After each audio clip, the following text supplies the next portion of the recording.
보면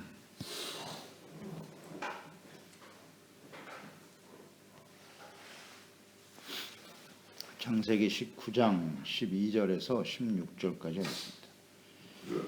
19장 12절 16절까지입니다.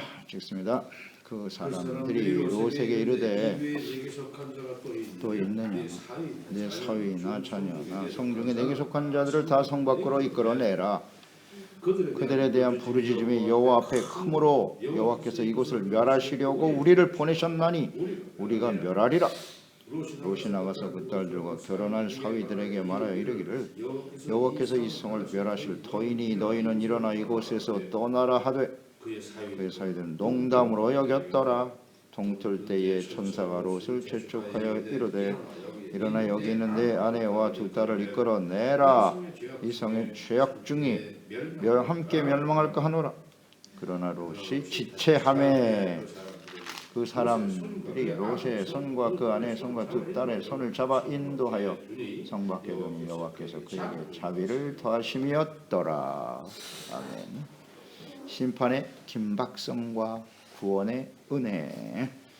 소돔과 고모라의 폐악을 확인하기 위해서 또 천사들이 와서 심판하기 위해서 오신 거죠. 보내신 거죠.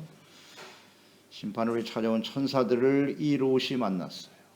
겸손하고 정중하게 영접을 했지요. 패역한 폭도들로부터 그 나그네들을 보호하기 위해서 자신의 딸을 희생하는 모습을 확인했어요. 그래서 폭도들의 눈을 어둡게 함으로 위기를 모면하게 해주었죠. 이 일로 인해서 하나님께서는 이 소돔은 멸망을 당해야 마땅하다 확신하게 되죠. 확신하게 돼서 시간도 그렇게 오래지 않아요. 그 다음 날 실행이 됩니다. 그 다음 날 확신하죠. 그리고 롯은 그 의롭고 정당한 행동으로 인해서 구원의 은혜에 참여하게 되는 놀라운 복을 받았네요. 그래서 12절에 패역한 소돔 사람들을 확인한 천사들은 심판을 확정했어요. 하나님이 이제 정하신 것이고 롯에게 이 땅에 사는 그 가족들을 성 밖으로 이끌어내야 한다라고 말씀하고 계시네요. 가족들 있으면 속히 성 밖으로 나가라. 그러니까 이런 과정을 보면 아브라함이 이 소돔의 심판의 소식을 듣고 기도했던 하나님의 의인과 악인을 함께 멸하시려나이까 하나님이 아니다. 의인이 10명만 있어도 소돔은 내가 용서할 거야. 이런 말씀을 하셨거든요. 그런 면에서 보면 우리가 이 하나님의 뜻이 롯을 구원하는 것으로 그 하나님의 말씀과 뜻이 이루어지는 것이다 생각을 해보고요.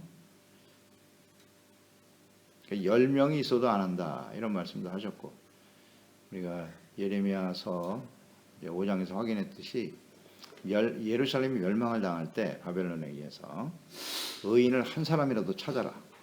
그러면 내가 이 땅을 용서하마. 이 성읍을.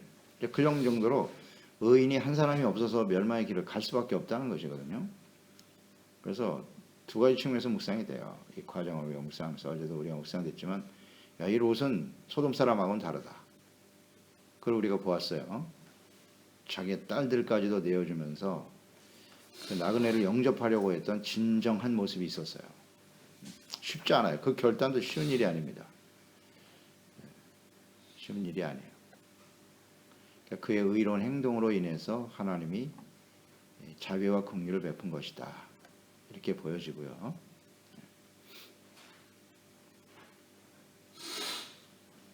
속히 가족들을 데리고 성 밖으로 나가라.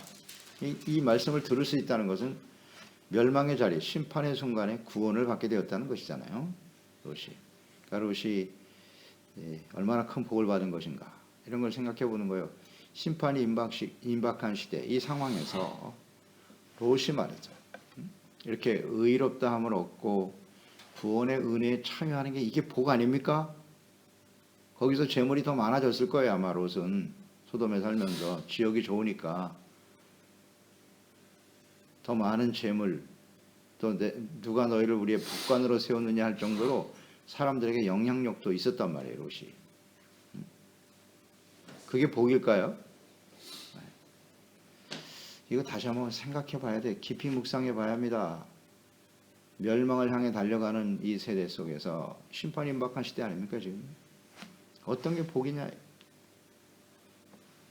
이 구원의 은혜에 참여할 수 있다는 게 큰 복입니다. 큰 복이에요. 이거 잊지 말아야 돼요.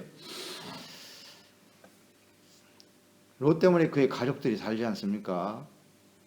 가족들이 이런 은혜가 우리 가운데 임하길 바랄 뿐이죠. 13절 14절에 보면 롯의 딸들과 정원한 사위들에게 가서 가족들이 있으면 데리고 나가라고 했. 이게 큰 은혜예요. 데리고 나가라고.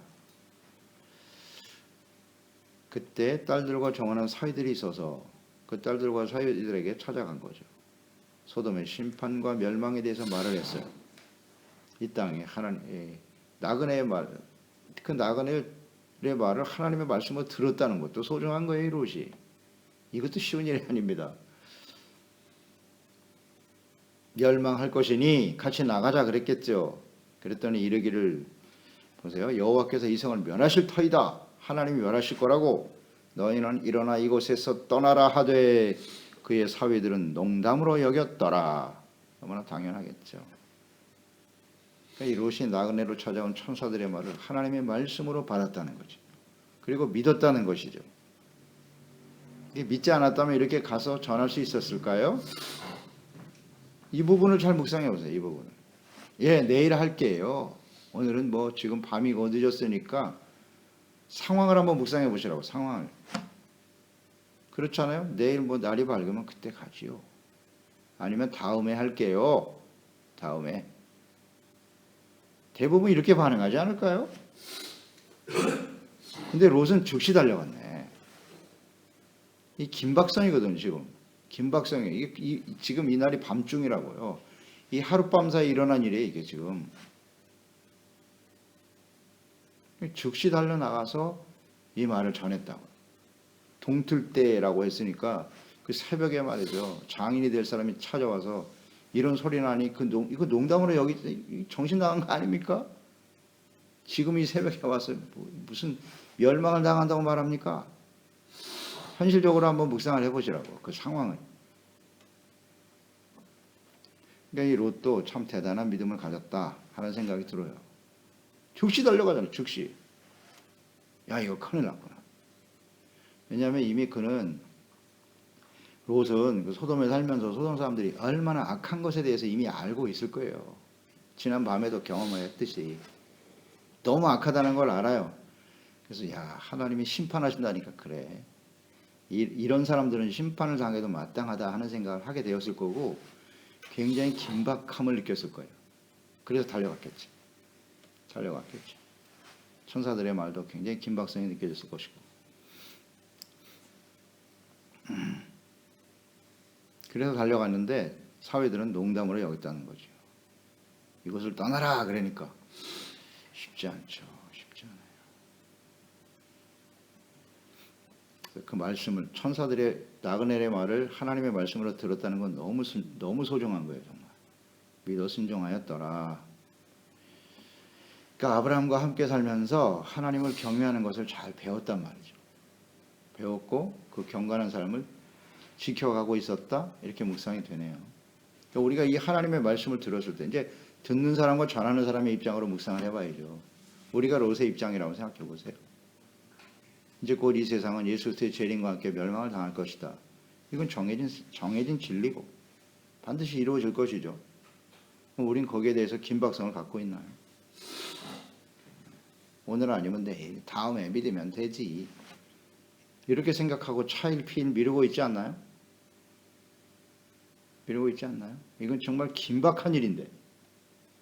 언제 오실지 모르는데 예수님이. 그러니까 롯이 이렇게 하나님의 말씀을 듣고 즉시 반응했다는 건 너무 귀한 일이고 또 하나는 상황 자체가 그렇게 만들었을 거예요. 하나님의 말씀이 분명하고 더 나가서 그 소돔의 상황을 누구보다 잘 알잖아요. 롯이. 난 이렇게 묵상이 돼요. 그 악한 것을 직접 경험하면서 야 여긴 진짜 소망 없다. 보세요. 요즘 우리가 매일같이 뉴스를 접할 때마다 이 세대의 상황을 우리가 모릅니까? 이 세상이 얼마나 폐역하고 악한지 몰라요? 믿지 않는 사람들도 말세라고 합니다. 믿지 않는 사람들도. 그렇잖아요. 이걸 우리는 그냥 심상히 여긴단 말이에요. 아무렇지도 않은 것처럼 여긴다고. 정말 심각한 상황은 교회와 그리스도인들의 부패와 타락이죠. 이게 눈앞에 보이지 않아요. 그럼 빙산의 일각이라고 했죠.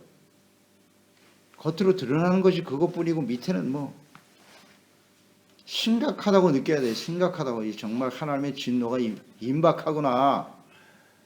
근데 우리는 이걸 뭐 이제는 아무렇지도 않은 어떤 하나의 사회 현상 정도로 여긴단 말이에요.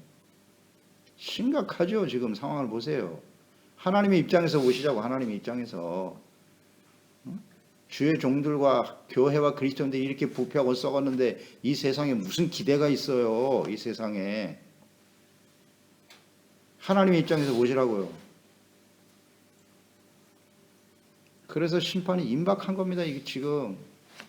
그리고 이렇게 달려나간 거예요. 롯은 달려나간 겁니다. 이게 정말 큰일 났다. 이걸 정신 차려야 된다. 이제 빨리 이곳을 떠나야 된다고. 이렇게 살면 안 돼! 라고 말해야 되거든요. 근데 말하지도 않죠. 롯과 같은 긴박성에 대한 태도도 없거니와 또 이런 말을 전하여 듣는 자녀들이나 가족들은 또 어떻게 대하나. 믿지 않는 사람들은 쉽지 않을 거고요. 최소한. 가족들이라도 좀 이 말씀을 듣고 따라주면 얼마나 좋겠어요. 농담으로 여겼다가 농담으로 여겼다. 세상에 얼마나 살기 좋은데. 아이 아빠 그런 소리 하지 마. 이렇게 반응한단 말이에요. 이게 참 안타까운 일이에요. 안타까운 일.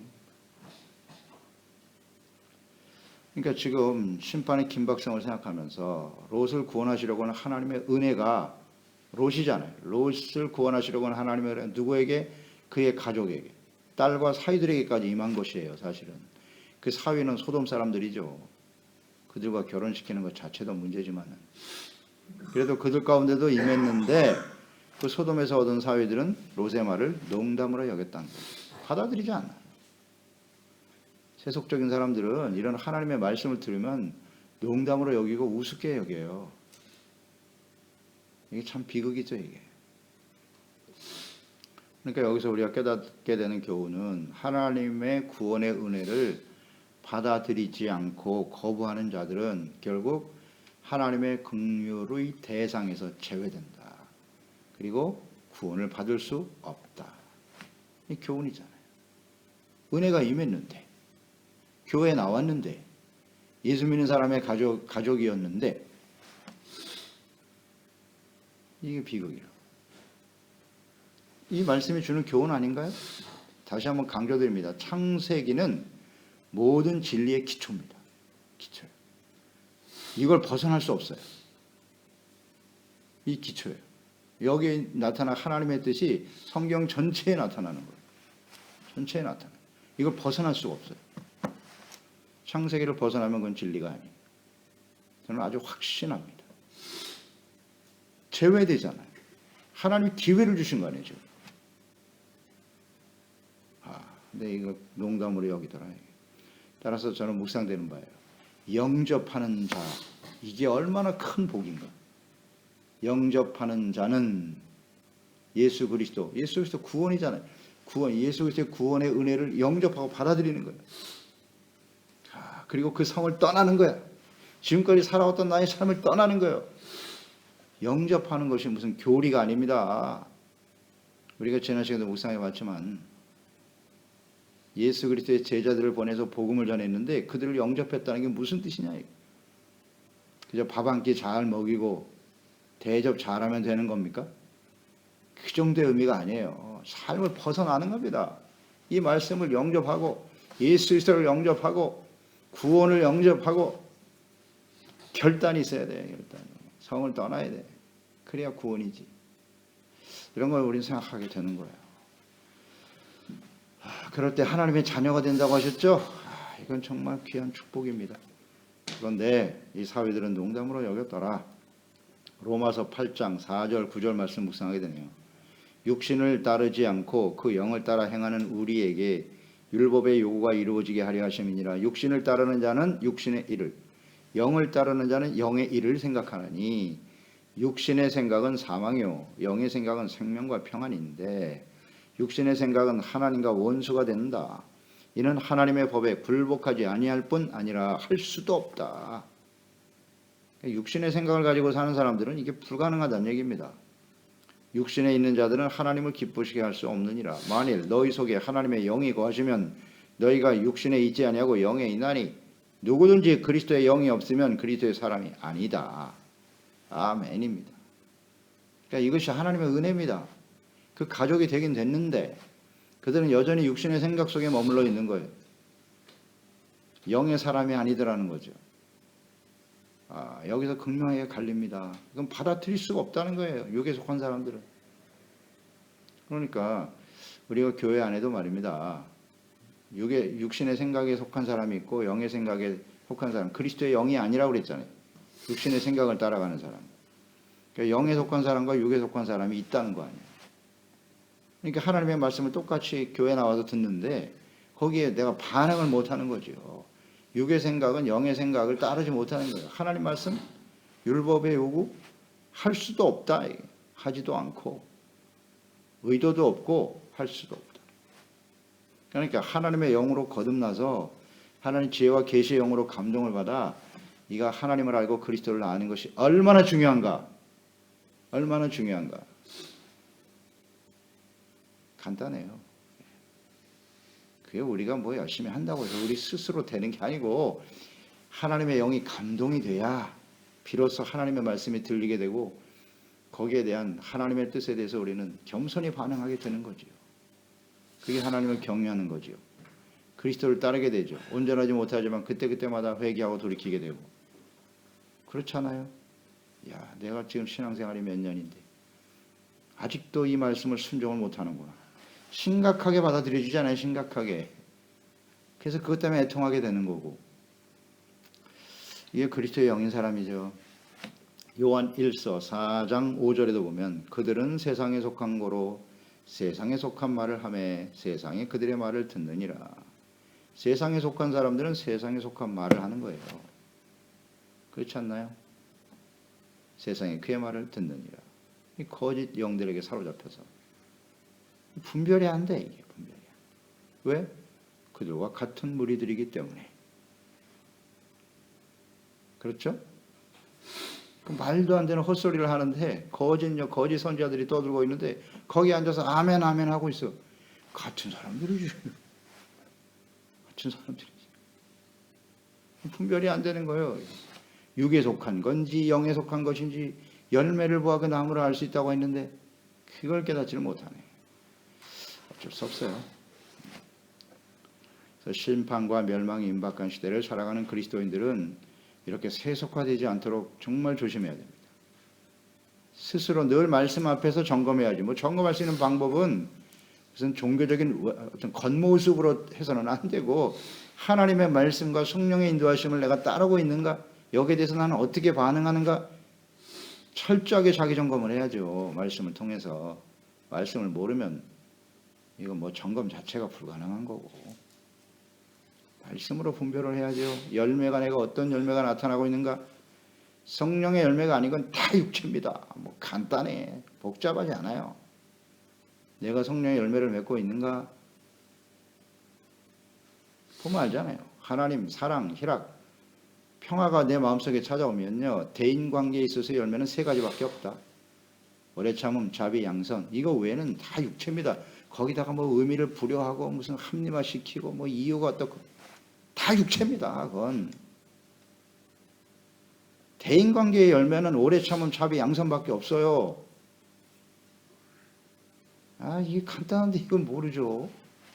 육의 일과 영의 일을 이렇게 분별을 해보면 알아요. 그래서 영의 일에 속하면 영의 생각은 뭐다? 생명과 평안입니다. 언제나 마음에 평화가 있고 기쁨이 있고 의의 삶을 추구하게 되고 너무 당연한 거 아니에요? 근데 뭐가 이렇게 마음 복잡해? 미움, 다툼, 시기, 질투로 가득하고 맨날 분노하고 뭐 어떻게 하자는 거예요 그러면? 내 마음속에 일어나는 분노가 뭐 어떻게 뭐 사회적 현상이 어떻고 뭐 왜 자꾸 하나님한테 속이려고 해요? 하나님은 스스로 반으로 여김을 받지 않는다고 그랬죠. 스스로 속이지 말라고 제발. 육은 육이고 영은 영인 거예요. 이거 분명하지요. 성령의 열매가 아니면 다 육체입니다. 그걸 시인하고 하나님께 맡기고 그저 겸손하고 두렵고 떨리는 마음으로 따라가면 되지요. 근데 육에 속한 사람은 안 돼요, 이게. 그래서 이 심판이 임박한 시대에 우리가 취할 태도, 베드로후서 3장 10절 13절 또 묵상이 되는 거예요. 이건 너무 중요해요. 그러나 주의 날이 도둑같이 오리니 그날에는 하늘이 큰 소리로 떠나가고 물질이 뜨거운 불에 풀어질 거다.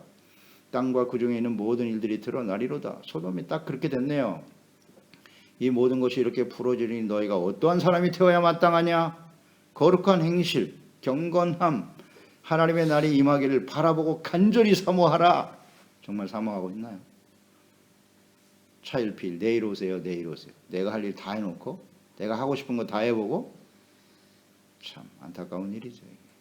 그날에 하늘이 불에 타서 풀어지고 물질이 뜨거운 물에 녹아지려니와 우리는 그의 약속대로 의가 있는 곳인, 이게 중요하지. 의가 있는 곳인 새하늘과 새 땅을 바라보도다. 아멘. 의를 바라봐야죠. 하나님의 나라와 의. 무엇이 의인데요? 이런 걸 잘 깨달아요. 15절 천사로 찾아온 나그네를 영접하여 집으로 모신 그날 밤이 지나고 15절 보세요. 동틀 때에 그랬잖아요. 동틀 때. 이거 참. 동틀 때에 천사가 롯을 재촉하여 이르되 일어나 여기에 있는 내 아내와 두 딸을 이끌어내라. 동틀 때 그날 밤에 이런 일이 벌어진 거예요. 심판의 긴박함과 구원의 은혜가 동시에 임했네요. 그래서 이렇게 우리는 묵상해 보는 거예요. 만약 천사들이 나그네로 찾아왔던 그날 밤 이 롯이 천사들을 만나지 못했다면, 만나긴 만났는데 그 천사들을 나그네죠, 나그네를 영접하지 않았다면 어떻게 되었을까요? 소름 끼치지 않습니까? 이 한순간이 얼마나 중요한지. 한순간이 어떻게 됐을까요? 그냥 같이 멸망하는 거지요. 멸망하는 겁니다. 창세기 19장 1절로 3절을 보면 저녁 때에 그 두 천사가 소돔에 이르니 이 마침이 얼마나 중요한지 롯이 소돔 성문에 앉았다가 그들을 보고 일어나 영접하고 땅에 엎드렸고 절했고 주여 돌이켜 주의 종 집으로 들어가고 발을 씻고 주무시고 일찍 일어나 갈 길을 가소서. 그들이 이르되 아니야, 우리는 거리에서 밤을 새울 거야. 무슨 의미인지 아시겠죠? 천사들이 그날 밤 거리에서 밤을 새우고 그 다음 새벽에 그 다음 날 심판이 임하는 겁니다. 이건 하나님이 정하신 뜻이에요. 근데 그날은 아무도 모르지. 하나님만 아시는 거고. 이 롯이 그걸 알았겠어요? 알지 못하죠. 그냥 그날 밤을 그냥 의미 없이 지냈다면 또 이 2절에 그냥 난 여기서 밤샐 거니까 그냥 가. 영접하겠다고 말은 했는데 이 천사들이 거부했다고요. 안 간다고. 그럴 때 3절에 롯이 간청함에 이 간청함이 없었다면, 이런 게 다 묵상이 되는 겁니다. 할 일은 했어요. 엎드려서 절하고 영접하고 우리 집으로 갑시다. 근데 안 간다네, 나그네가. 그러면 대부분 여기서 그냥 중단하고 말지 않아요? 난 할 일 다 했어. 내가 할 일은 한 것 같아. 근데 간청했다고. 여기 있으면 큰일 납니다. 이 동네가 얼마나 험악한데 이 밤에 이렇게 서 있으면요, 당신들 어떻게 될지 모르니까. 너무 잘 알지, 롯은. 그러니까 제발 우리 집으로 들어가셔야 돼요. 여기 큰일 납니다, 여기 있으면. 천사님 몰랐을 테니까. 야, 이 간청함에가 이게 얼마나 중요한가, 얼마나 소중한 은혜인가.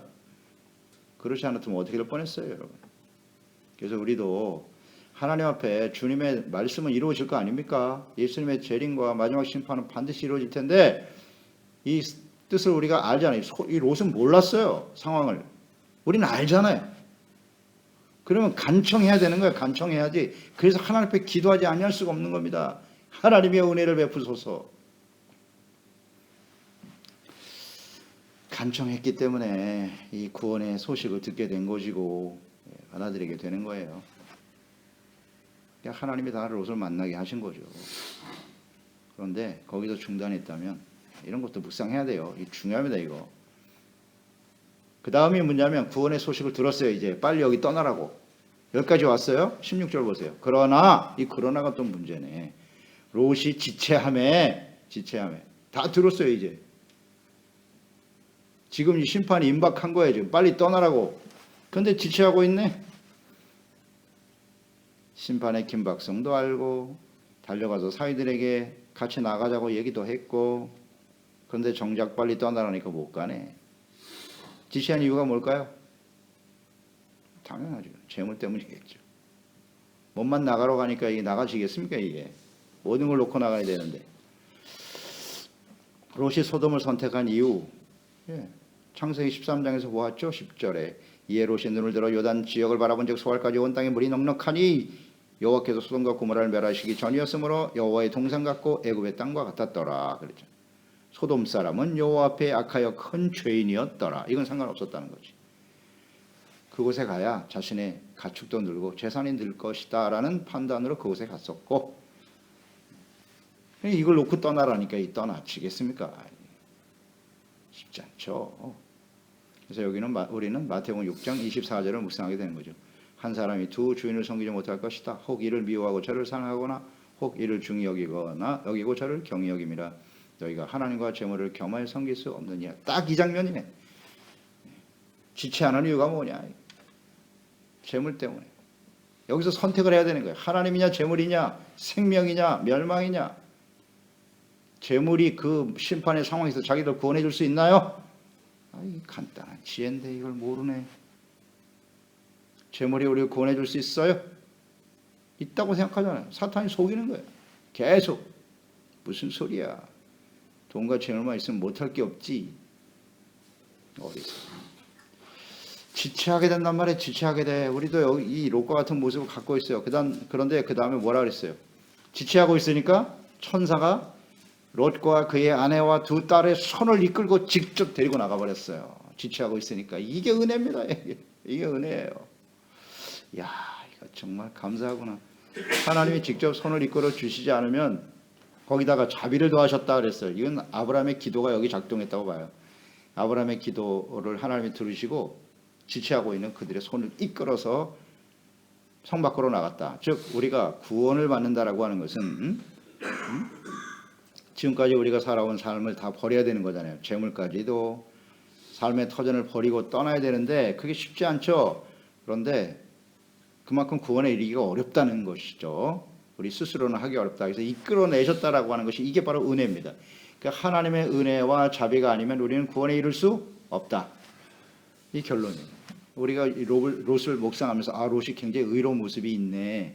이렇게 묵상이 되는데 결정적인 순간에 지체. 따라서 우리는 결론적으로 보면 롯이 의로워서 구원받은 것은 아니다. 하나님의 은혜로 구원받은 것이다. 이렇게 결론이 나죠. 자비와 은혜로 구원받는 거예요. 에베소서 2장 3절로 5절이죠. 전에는 우리도 다 그 가운데 육체 욕심을 따라 살았다. 육체와 마음이 원하는 것을 하여 다른 이들과 같이 본질상 진노의 자녀였다. 그러나 긍휼이 풍성하신 하나님이 우리를 사랑하신 그 큰 사랑으로 인하여 허물로 죽은 우리를 그리스도와 함께 살리셨고 너희는 은혜로 구원을 받은 것이다. 아멘. 은혜로 구원받은 것입니다. 이런 은혜가 우리 가운데 임하고 우리 가족들에게 임할 수 있도록 기도하는 겁니다. 그렇습니다. 하나님 아버지, 오늘도 주의 말씀을 묵상합니다. 이 짧은 말씀 속에 이 하나님의 뜻이 어떠하신지, 하나님의 마음, 자비, 긍휼, 이 하나님의 자비와 긍휼이 롯에게 그의 가족들에게 임하는 과정을 묵상하고 있어요. 롯이 의로운 모습도 있었어요. 이 천사들을 영접하지 않았으면 어떻게 되었을까요? 그 나그네를 영접했던 것은 놀라운 축복이었어요. 그러나 결정적인 순간에 구원의 소식을 들었고 그것을 하나님의 말씀으로 믿었습니다마는 그 모든 것을 놓고 떠나라고 하는데 발걸음이 안 떨어지네. 발걸음이 안 떨어져. 그 재물 때문이겠죠. 그동안 쌓아온 삶을 버리고 떠난다는 것이 쉬운 일이 아니었을 거예요. 오늘날 많은 사람들보다는 예수님 안에서 구원의 소식을 듣고 구원받은 사람들, 그러나 발걸음이 떨어지지 않는 사람도 많죠. 이 모든 것을 다 내려놓고 이제 주님을 따라가야 하는데 그게 쉽지 않아요. 주님의 말씀을 따라가야 하는데 쉽지 않습니다. 주여, 오늘 하나님의 자비와 은혜로 우리가 구원을 받은 거예요. 절대적인 하나님의 은혜입니다.